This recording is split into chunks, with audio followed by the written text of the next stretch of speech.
마가복음 10장 32절로 45절 말씀을 저와 여러분들이 한 절씩 교독하면서 봉독하기 원합니다. 제가 먼저 읽겠습니다. 못 찾으신 분들은 화면을 보시면서 봉독하겠습니다. 예루살렘으로 올라가는 길에 예수께서 그들 앞에 서서 가시는데 그들이 놀라고 따르는 자들은 두려워하더라. 이에 다시 12제자를 데리시고 자기가 당할 일을 말씀하여 이르시되 보라, 우리가 예루살렘에 올라가더니 인자가 대제사장들과 서기관들에게 넘겨짐에 그들이 죽이기로 결의하고 이방인들에게 넘겨주겠고 그들은 능욕하며 침 뱉으며 채찍질하고 죽일 것이나 그는 3일 만에 살아나리라 하시니라. 세베대의 아들 야고보와 요한이 주께 나와 여짜오되 선생님이여, 무엇이든지 우리가 구하는 바를 우리에게 하여 주시기를 원하옵나이다. 이르시되 너희에게 무엇을 하여 주기를 원하느냐 여짜오되 주의 영광 중에서 우리를 하나님 좌편에 앉게 하여 주시옵소서. 예수께서 이르시되 너희는 너희가 구하는 것을 알지 못하는도다. 내가 마시는 잔을 너희가 마실 수 있으며 내가 받는 세례를 너희가 받을 수 있느냐. 그들이 말하되 내가 받는 세례를 내 좌우편에 앉는 것은 내가 줄 것이 아니라 누구를 위하여 준비되었든지 그들이 얻을 것이니라. 10제자가 듣고 야고보와 요한에 대하여 화를 예수께서 불러다가 이르시되 이방인의 집권자들이 그들을 임의로 주관하고 그 고관들이 그들에게 권세를 부리는 줄을 너희가 알거니와 너희 중에는 그렇지 않을지니 너희 중에 누구든지 크고자 하는 자는 너희를 섬기는 자 너희 중에 누구든지 으뜸이 되고자 하는 자는 모든 사람의 종이 되어야 하리라. 인자가 온 것은 섬김을 받으려 함이 아니라 도리어 섬기려 하고 자기 목숨을 많은 사람의 대속물로 주려 함이니라. 아멘. 마가복음 39번째 시간입니다. 우리 말씀 제목은 예수님이 우리에게 오신 이유란 제목으로 함께 은혜를 나누고자 합니다. 한번 저를 따라해 주시겠습니까? 예수님이 우리에게 오신 이유. 작년에 문화체육관광부에서 2019년도 한국인의 의식 가치관이라는 주제로 통계조사를 발표했습니다. 거기 보면 많은 항목들이 있는데 나는 종종 소외감을 느낀다라는 항목이 있었어요. 외로움이 개인의 고독이라고 본다면 소외감은 일종의 공동체 안에서 느끼는 정서라고 볼 수가 있겠죠. 그런데 전체 국민의 19% 정도가 나는 종종 소외감을 느낀다라고 답을 했습니다. 그러니까 5명 중에 1명꼴로 소외감을 느낀다는 것이에요. 그러니까 어떤 사람들이 소외감을 많이 느끼나 한번 살펴봤더니 전체 연령별로 볼 때 나이가 많을수록 소외감을 더 잘 느끼고, 또 결혼 생활로 보면은 미혼보다 기혼하신 분들, 기혼 생활자들이 소외감을 더 많이 느끼고, 기혼자들 중에서도 유독 사별이나 이혼, 별거하신 분들이 미혼 생활자들보다 2배 이상 소외감을 많이 느낀다는 것이에요. 그러니까 나이가 많을수록 배우자를 상실한 분들일수록 소외감이라는 정서에 보다 더 많이 노출이 될 수 있다는 사실을 통계가 나타내주고 있습니다.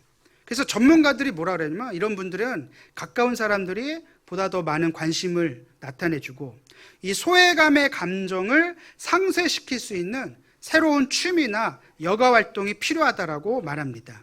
왜냐하면 이 소외감이 소외감으로 끝나는 것이 아니라 다른 부정적인 정서로 연관이 발달이 된다는 것이에요.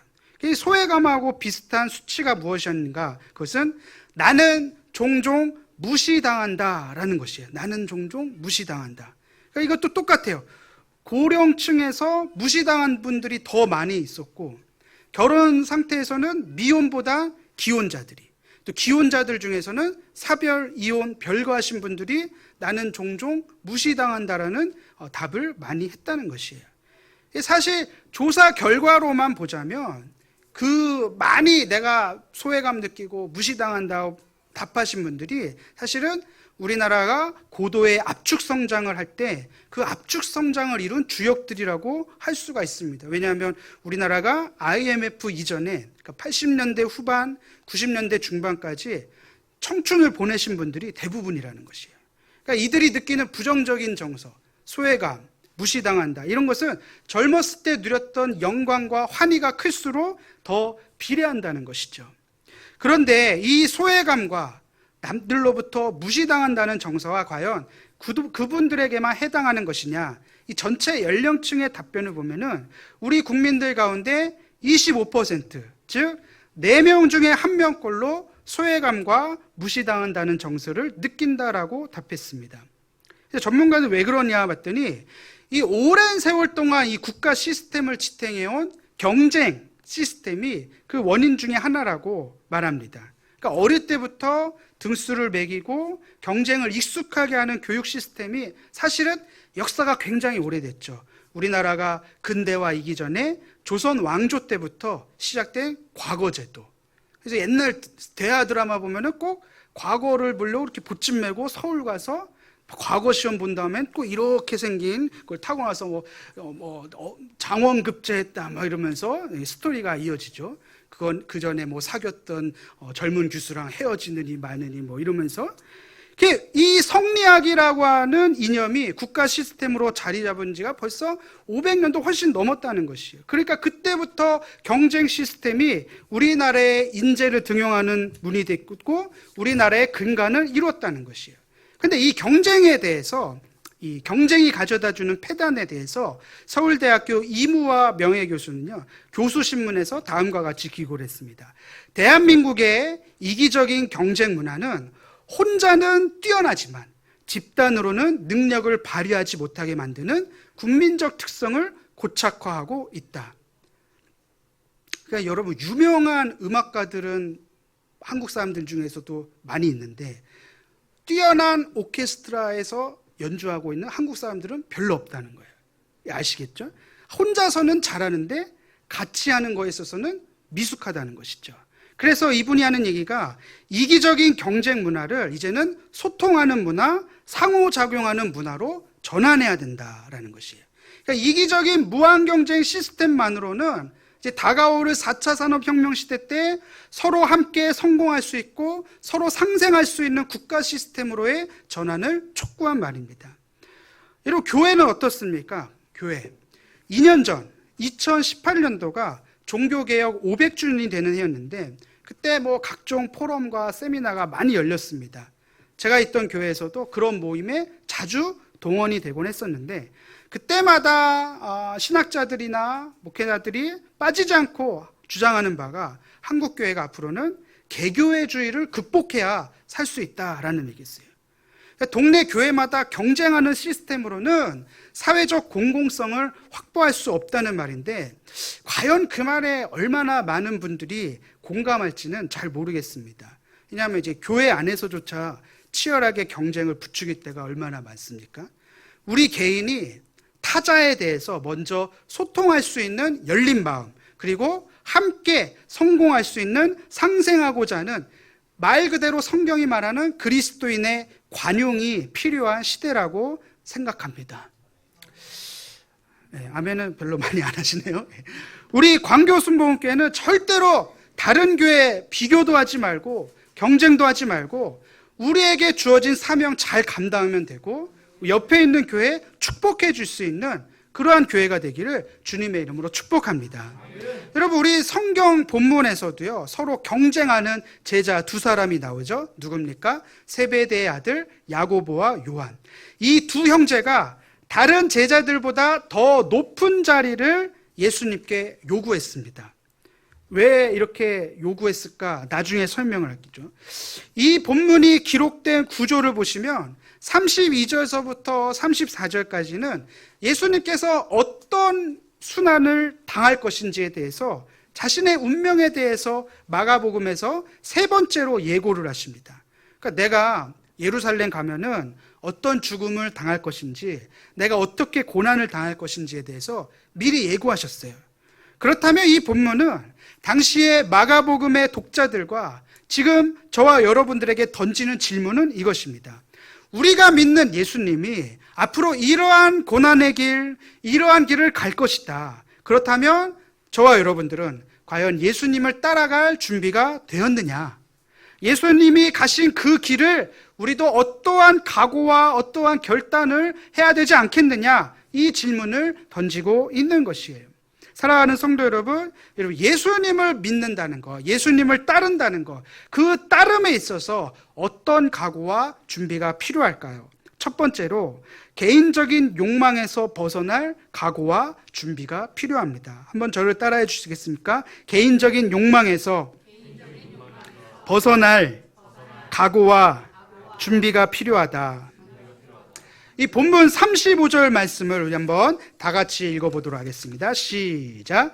세베대의 아들 야고보와 요한이 주께 나와 여짜오되 선생님이여 무엇이든지 우리가 구하는 바를 우리에게 하여 주시기를 원하옵나이다.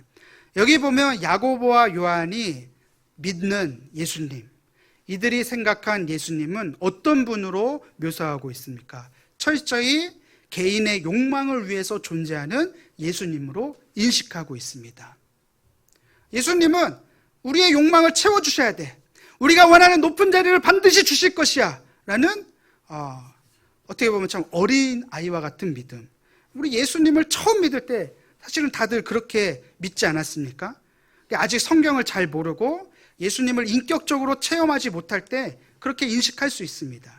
또한 성경은 우리가 구하고 찾고 두드릴 때 하나님 주신다라고 가르쳐주고 있습니다. 그것을 부정하는 것이 아니에요. 그러나 여기 나오는 야고보와 요한은 어떤 사람이에요? 예수님을 가까이에서 3년 반 동안 다니면서 늘 예수님을 옆에서 지켜본 자들이에요. 가장 가까이에서 배운 제자들이에요.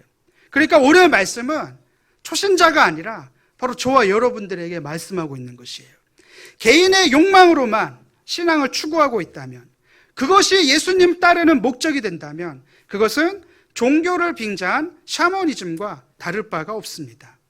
여러분, 우리가 믿고 따르는 예수님은요, 언제나 내가 요구하는 것을 언제나 들어주셔야만 하는 예수님으로 제한받을 수 없는 분이십니다. 그냥 나의 만족, 나의 욕망을 위해서만 존재하는 예수님으로 만들지 말라는 것이에요.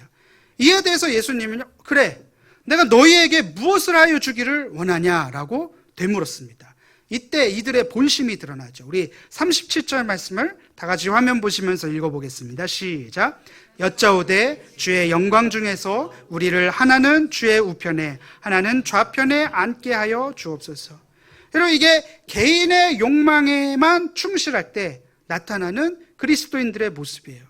예수님이 어떤 길을 가실지 예고하셨는데 그거에 대한 전혀 관심이 없고 그냥 그저 보험 들듯이 예수님 믿는 것, 우리 시대에도 충분히 존재할 수 있는 그리스도인들의 모습을 보여주고 있습니다. 이들은 철저히 개인의 욕망과 세속적인 성공만을 위해서 살아갑니다. 이웃사랑의 실천과 사회참여, 공공선에는 관심이 없어요. 이번에 아산 진천에 우리 중국 우한시 교민을 수용할 때 막 반대하는 목소리가 처음에 있었잖아요. 근데 어떤 기독교 연합단체에서 환영과 위로의 성명을 발표했습니다. 얼마나 아름다운 모습입니까? 마땅히 박수 쳐줄 일입니다. 우리 한번 박수 한번 칠까요? 예. 얼마나 다행인지 모르겠어요. 만약에 그런 기독교 연합단체가 절대 불가 이러면 전도의 문도 막히는 거고 하나님 영광 다 가리는 거예요. 여러분, 환영해주고 그들을 위로해주고 그들을 품어주는 것이 그리스도인들의 모습입니다. 할렐루야. 우리가 만약 개인의 욕망과 세속적 성공만을 추구한다면 절대 불가하는 것이죠. 왜? 내가 믿는 하나님은 나를 질병으로부터 보호해 주셔야만 하니까. 이런 이기적인 생각, 세속적인 신앙이 얼마나 위험한지를 우리는 경계해야 한다는 것이죠. 자, 이 야고보와 요한의 청탁에 다른 열 제자들의 반응은 어땠을까요? 우리 본문 41절 말씀을 화면 보시면서 다 같이 읽어보도록 하겠습니다. 시작. 열 제자가 듣고 야고보와 요한에 대하여 화를 내거늘. 뭐예요? 야, 너네 둘만 높은 자리에 앉냐? 너희들이 다 해먹어라. 이런 것이죠. 분노하고 있는 것이요. 누구는 무 먹고, 그래, 누구는 인삼 먹어라. 이러면서. 다른 제자들도 사실은 똑같은 욕망이 있었던 거예요. 드러내지만 않았을 뿐이죠. 이 재밌는 사실은요, 이 똑같은 사건을 기록한 마태복음에서는요, 이 청탁의 주인공으로 한 여자가 등장해요. 누군지 아시죠? 이 야고보와 요한의 어머니예요. 이것을 어떻게 해석해야 될까요, 우리가? 같은 사건을 기록한 부분인데 한나에서는 어머니가 등장하지 않아요. 연대기적으로 볼 때 마가복음이 마태복음보다 앞서 기록됐습니다. 이제 어떤 성서학자는 그래서 이것을 다음과 같이 해석합니다. 마태복음의 저자는 마태죠. 예수님을 따르던 마태라는 제자, 야고보와 요한을 잘 알았겠죠. 이 마태복음의 저자가 어머니를 등장시킨 이유는 야고보와 요한의 이 세속적인 욕망의 배후에는 부모가 있었다라고 본 것이다. 즉 저자가 가까이서 경험해본 야고보와 요한의 집안, 어릴 때부터 부모로부터 이런 세속적인 성공을 추구하는 신앙의 경향을 물려받았다고 여겼기 때문에 어머니를 등장시킨 것이다. 너무 잔인하다고 생각되지 않습니까?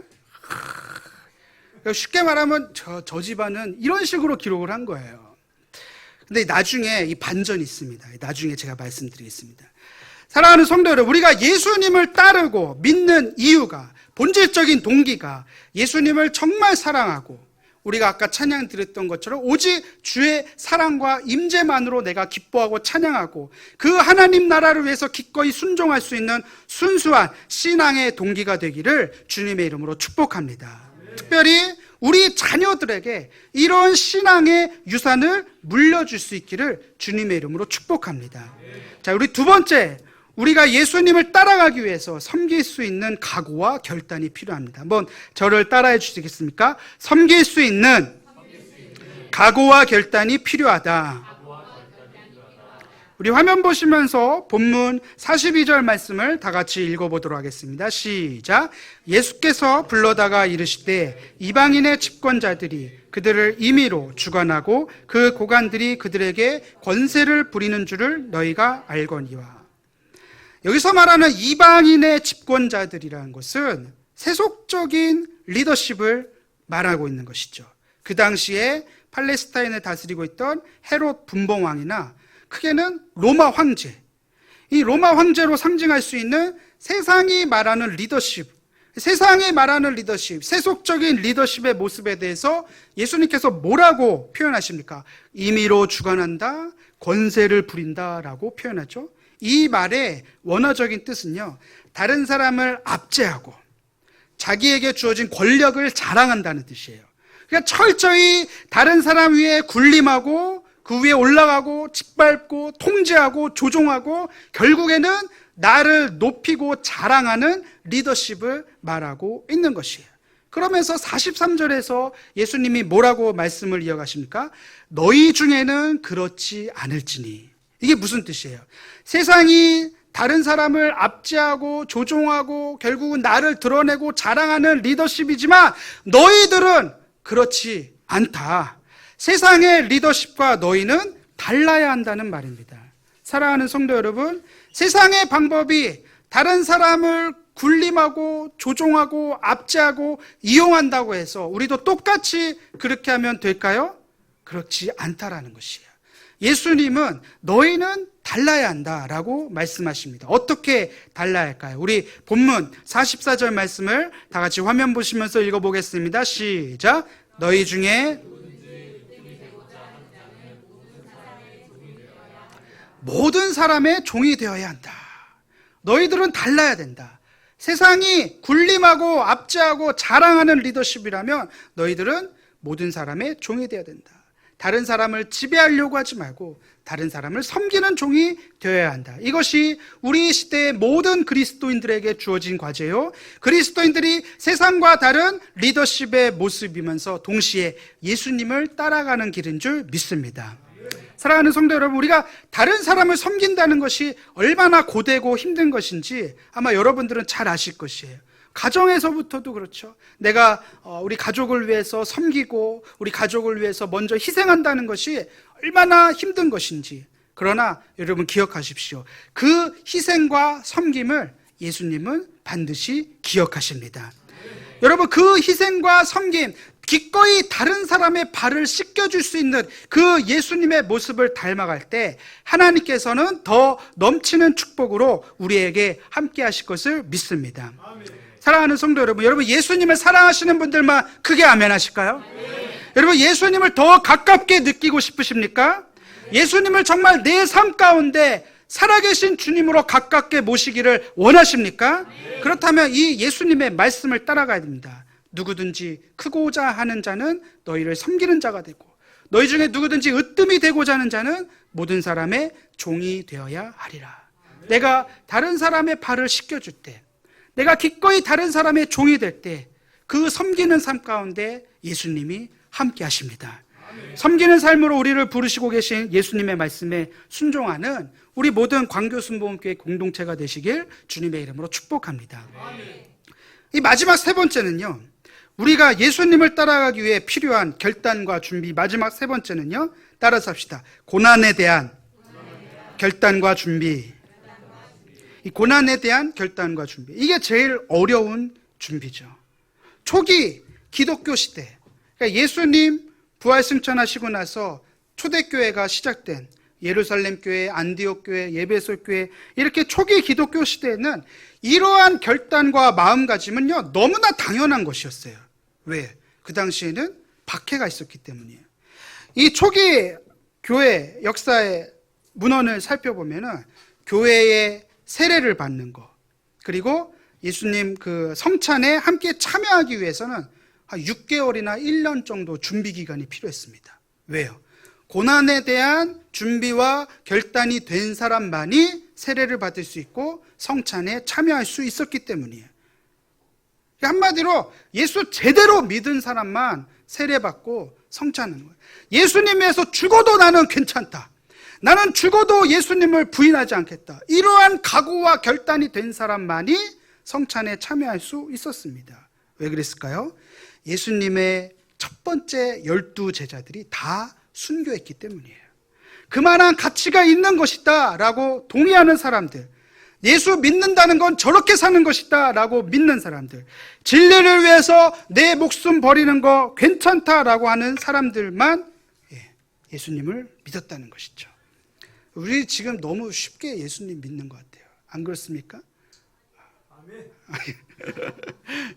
아주 다들 마음으로 지금 다 동의하고 계신데, 사실은 지금도 뭐 중동의 무슬림 국가라든지 아주 어려운 선교지에서도 그러한 목숨을 정말 보장받지 못하는 상황 가운데서도, 모든 어려움과 고난 가운데서도 정말 다른 것 바라지 않고 내가 예수님만으로 죽을 수 있다, 그러한 신앙을 지키는 분들이 계십니다. 여러분, 그러한 신앙의 결의와 각오가 우리 안에도 있기를 주님의 이름으로 축복합니다.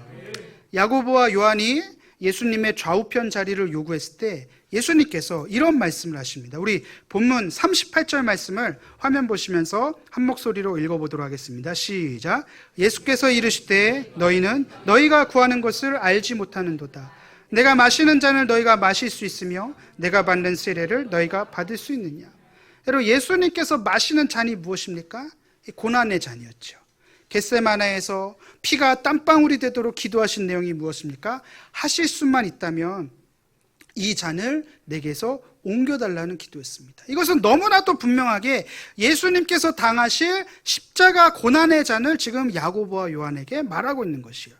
그리고 이것에 대해서 39절에서 예수님은 분명히 말씀하십니다. 너희는 내가 마시는 잔을 마시며 내가 받는 세례를 받으려니와. 여러분, 이 말은요, 야고보와 요한에게 말하는 정확한 의미는요, 너희들도 결국에는 지금은 뭐 우편에 좌편에 이런 높은 자리를 요구했지만 너희들도 결국에는 내가 마시는 고난의 잔을 마실 거야. 내가 받는 핍박을 너희도 당할 것이다. 이것은 비단 예수님의 12 제자에게만 해당하는 말이 아닙니다. 저와 여러분들도 예수님이 마신 고난의 잔, 우리도 마시게 될 것이라는 일종의 예언의 말씀을 하신 것이에요. 그 예언의 말씀을 따라 야고보는 12사도 가운데 가장 먼저 헤롯 아그리빠에 의해서 처형당합니다. 즉 오늘 본문에 나타난 세베대의 아들 야고보가 제일 먼저 순교자의 반열에 올라가게 된 것이에요. 12 제자 가운데 가장 먼저 순교한 사도가 된 것이죠. 그리고 그의 형제, 오늘 본문에 나오는 세베대 아들 야고보와 요한, 이 요한은요 사도들 가운데 마지막으로 반모섬으로 평생 유배 생활을 하게 됩니다. 그리고 그곳에서 하나님의 예언의 말씀을 기록하였고 이것이 요한계시록으로 우리에게 전해지고 있습니다. 아까 미스테리한 한 여인, 이 어머니, 전승에 따르면 이 두 아들의 어머니는요 예수님께 청탁한 어머니는 살로메로 전해지고 있습니다. 이름이 살로메예요. 근데 이 예수님의 어머니 마리아와 자매지간으로 알려져 있습니다. 그러니까 실제로 예수님과 야고보와 요한은요 어떤 관계예요? 친인척 관계예요. 친인척 관계니까 그런 부탁할 수도 있었겠죠. 은밀히 다가와서 형님 이러면서 우리 동생들 좀 챙겨주셔야죠 라고, 혹은 그 어머니가 와서 네가 어렸을 때 내가 어떻게 키웠는지 뭐 이런 식으로 충분히 그럴 가능성이 있겠죠. 그런데 이 야고보와 요한의 어머니 살로메는요 나중에 제자들이 다 뿔뿔이 흩어지고 도망쳤을 때, 예수님이 그 모진 십자가 고난을 당하셨을 때, 빌라도 법정에서부터 막 채찍질 당하고 갖은 수치와 갖은 아픔을 당하셨을 때 십자가 밑에서 예수님의 곁을 끝까지 지킨 여인들 가운데 살로메가 있었습니다. 이기적이고 어떻게 보면 가장 세속적인 성공을 기대했던 어머니 살로메와 그 아들 야고보와 요한이 나중에 어떻게 변했습니까? 어머니는 끝까지 예수님의 곁을 지킨 여인으로 성경은 전하고 있고, 한 아들은 가장 먼저 순교한 사도로, 또 다른 한 아들은 유배를 당하면서까지 끝끝내 신앙을 지킨 사도로 성경은 전하고 있습니다. 예수님의 예언의 말씀이 다 이루어진 것이죠. 너희도 내가 받을 고난의 잔, 내가 받을 세례를 너희도 받게 될 것이다. 사랑하는 성도 여러분, 우리도 저도 여기 나오는 야고보와 요한과 별로 다르지 않습니다. 그 어머니 살로메하고도 크게 차이가 나지 않습니다. 여전히 내 안에는 높은 자리를 탐하는 욕심도 있고 이기적인 모습도 있고 그렇잖아요. 그럼에도 불구하고 교회 역사에 예수님의 고난의 잔을 기꺼이 마신 아들로, 어머니로 기억되듯이 저와 여러분들도 기꺼이 순종하고 고난의 잔을 마실 각오와 결단을 하시길 주님의 이름으로 축복합니다.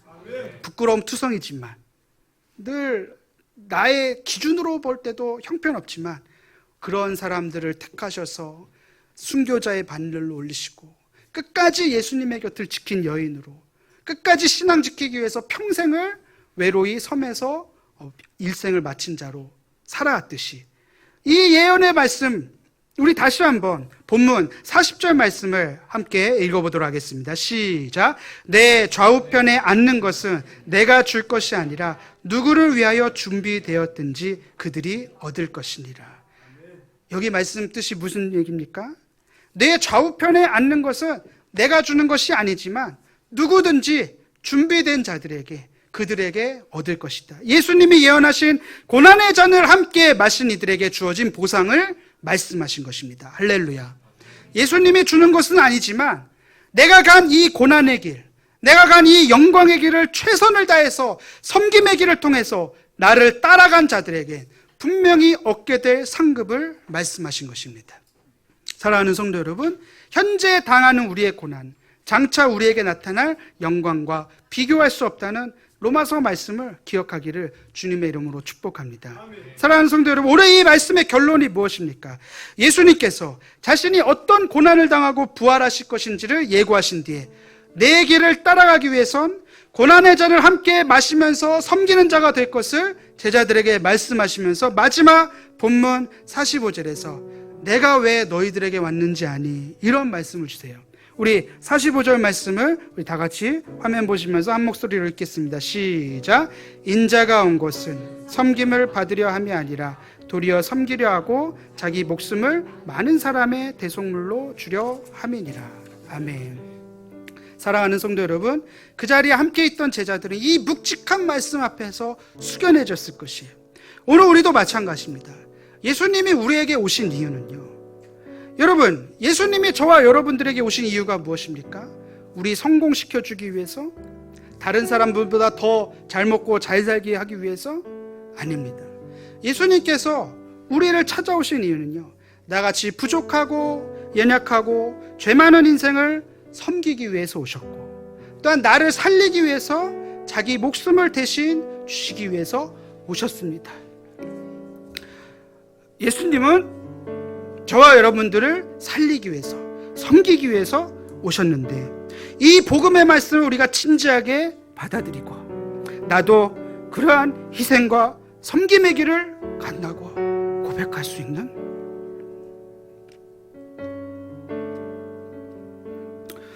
우리 광교 순복음교회가 되기를 주님의 이름으로 축복합니다. 다른 사람 생명 살리는 일에 쓰임받는 우리 모두가 되기를 주님의 이름으로 축복합니다.